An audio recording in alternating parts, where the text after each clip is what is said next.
सोचकर देखिए, आपके घर के ठीक बगल में एक बहुत बड़ी फैक्ट्री बननी शुरू हो जाए।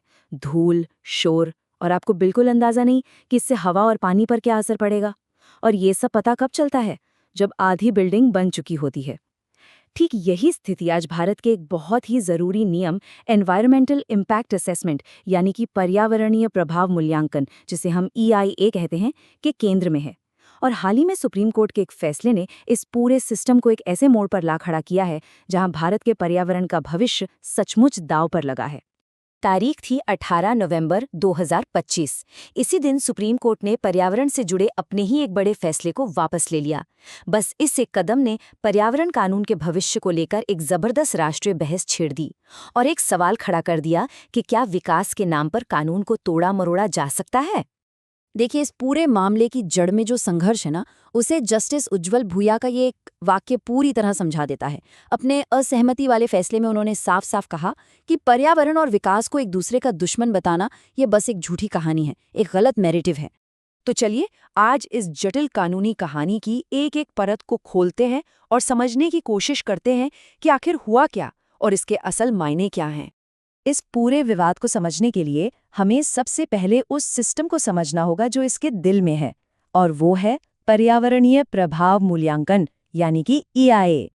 तो ये EIA आखिर है क्या?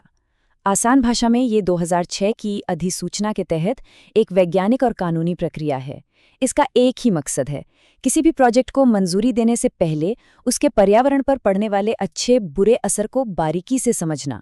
इसमें स्क्रीनिंग, स्कोपिंग और सबसे ज़रूरी जन सुनवाई जैसे कई स्टेप्स होते हैं, जहां प्रभावित होने वाले लोगों की राय ली जाती है। इसका मूल सिद्धांत है, रोकथाम इलाज से बेहतर है। EIA की नींव एक बहुत ही सीधे साधे लेकिन मजबूत नियम पर टिकी थी।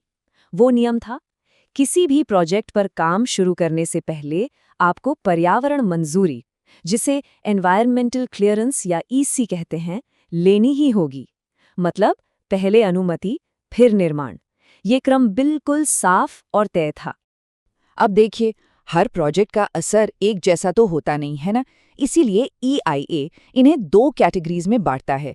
कैटेगरी A में वो बड़े बड़े प्रोजेक्ट्स आते हैं जिनका असर पूरे देश या बहुत बड़े इलाके पर पड़ सकता है, जैसे कि कोई बड़ा थर्मल पावर प्लांट या बांध। इनकी मंजूरी सीधे केंद्र का पर्यावरण, वन और जलवायु परिवर्तन मंत्रालय यानी MOEFCC अपनी एक्सपर्ट कमिटी EAC की सलाह पर देता है। वहीं कैटेगरी B के प्रोजेक्ट्स का असर ज्यादातर स्थानीय होता है, जैसे कोई छोटी फैक्ट्री। इनकी मंजूरी राज्य स्तर पर SEIA यानी कि state environmental impact assessment authority अपनी राज्य एक्सपर्ट कमिटी SEC की सलाह पर देती है। और यहीं से कहानी में असली समस्या शुरू होती है, जब पहले अनुमति वाले नियम को चुनौती दी जाने लगी और एक ऐसी व्यवस्था उभरने लगी जहां काम पहले और अनुमति बाद में लेने की बात होने लगी। जरा सोचिए, अगर कोई कंपनी बिना मंजूरी लिए ही फैक्ट्री खड़ी कर दे और फिर सरकार से कहे कि अब हमें क्लियरेंस दे दो। इसे कहते हैं एक्स पोस्ट फैक्टो यानी कि कार्योत्तर मंजूरी। ये EIA के मूल सिद्धांत पर एक सीधा हमला है, क्योंकि जिस चीज का मूल्यांकन काम शुरू होने से पहले होना था, वो अब काम हो जाने के बाद हो रहा है। इससे तो उसका मकसद ही खत्म हो जाता है। इस उल्लंघन को एक तरह से सिस्टम में लाने के लिए सरकार ने दो बड़े कदम उठाए। 2017 में एक अधिसूचना के जरिए ऐसे प्रोजेक्ट्स को एक बार अपनी गलती सुधारने का मौका दिया गया, और फिर 2021 में एक ऑफिस मेमोरेंडम के जरिए इसे एक परमानेंट प्रोसेस ही बना दिया गया। पर्यावरणविदों ने इसकी बहुत आलोचना की, कहा कि इससे पहले कानून तोड़ो बाद में मंजूरी ले लो वाली सोच को बढ़ावा मिलेगा। खैर, सरकार के इन कदमों और पर्यावरण के सिद्धांतों के बीच का ये टकराव आखिरकार देश की सबसे बड़ी अदालत यानी सुप्रीम कोर्ट तक पहुंच ही गया। ये मामला सुप्रीम कोर्ट में पहुंचाया वन शक्ति जैसी गैर सरकारी संस्थाओं यानी NGOs ने। उनका तर्क बहुत सीधा था, अगर काम पूरा होने के बाद मंजूरी दी जाने लगी तो पर्यावरणीय प्रभाव मूल्यांकन का पूरा कानून ही बेमतलब हो जाएगा, बस कागज पर रह जाएगा। आइए इस पूरी कहानी को एक टाइमलाइन पर तेजी से समझते हैं। 2006 में पहले मंजूरी का नियम आया, फिर 2017 और 2021 में सरकार ने बाद में मंजूरी का एक रास्ता खोल दिया। मई 2025 में वन शक्ति केस में सुप्रीम कोर्ट ने इस रास्ते को गैर कानूनी बताते हुए बंद कर दिया। लेकिन कहानी में एक बड़ा मोड़ आना बाकी था। नवंबर 2025 में कोर्ट ने 2-1 के बहुमत से अपने ही फैसले को पलट दिया। अपने पहले फैसले यानी मई 2025 के फैसले में सुप्रीम कोर्ट ने बहुत ही सख्त शब्दों में कहा था कि काम होने के बाद मंजूरी देना पर्यावरण कानून की आत्मा के खिलाफ है। उस वक्त इसे पर्यावरण के हक में एक बहुत बड़ी और ऐतिहासिक जीत माना गया था।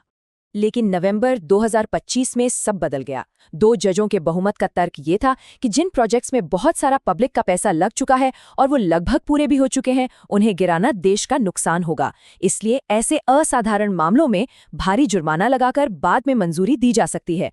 वहीं असहमति जताने वाले तीसरे जज ने चेतावनी दी। उन्होंने कहा कि ये पैसे दो और गैर कानूनी को कानूनी बनाओ जैसी एक खतरनाक परंपरा को जन्म देगा। तो ये कानूनी खींचतान हमें सिर्फ एक फैसले से आगे ले जाकर एक बहुत बड़े सवाल पर खड़ा कर देती है। भारत का पर्यावरण भविष्य अब किस दिशा में जाएगा? इस पूरे मामले का सबसे बड़ा डर इस एक लाइन में छिपा है। देखिए, एक सिद्धांत है, पॉल्यूटर पेज, यानी प्रदूषक भुगतान करे। ये कहता है कि जो नुकसान पहुंचाए वो उसकी भरपाई करे। लेकिन क्या अब ये पे एंड लीगलाइज यानी भुगतान करो और वैध बनाओ में बदल जाएगा? क्या कोई भी प्रदूषण फैलाने वाली फैक्ट्री बिना मंजूरी के चल सकती है और पकड़े जाने पर बस जुर्माना भरकर कानूनी हो सकती है?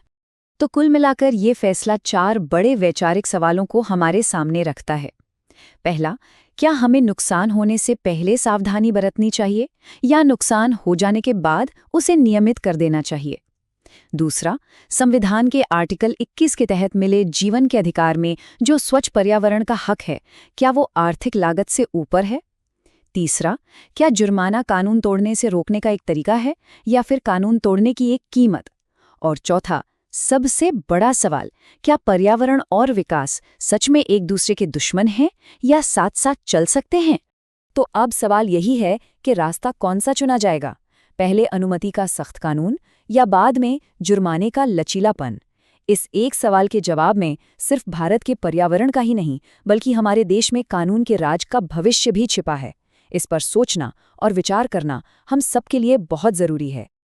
अगर ये वीडियो आपको पसंद आया हो तो लाइक जरूर करें, शेयर करें उन दोस्तों के साथ जिन्हें यूपीएससी, लॉ या जनरल नॉलेज की तैयारी करनी है। और हाँ, सब्सक्राइब करें। आप अपने सुझाव या सवाल नीचे कमेंट में लिख सकते हैं। यूपीएससी एंड कॉम्पिटिटिव एग्जाम की गाइडेंस या मेंटरशिप के लिए संपर्क करें। Our contact information is given in description. धन्यवाद। मैं हूं कृणाल ठाकुर। मिलते हैं अगले भाग में। जय हिंद।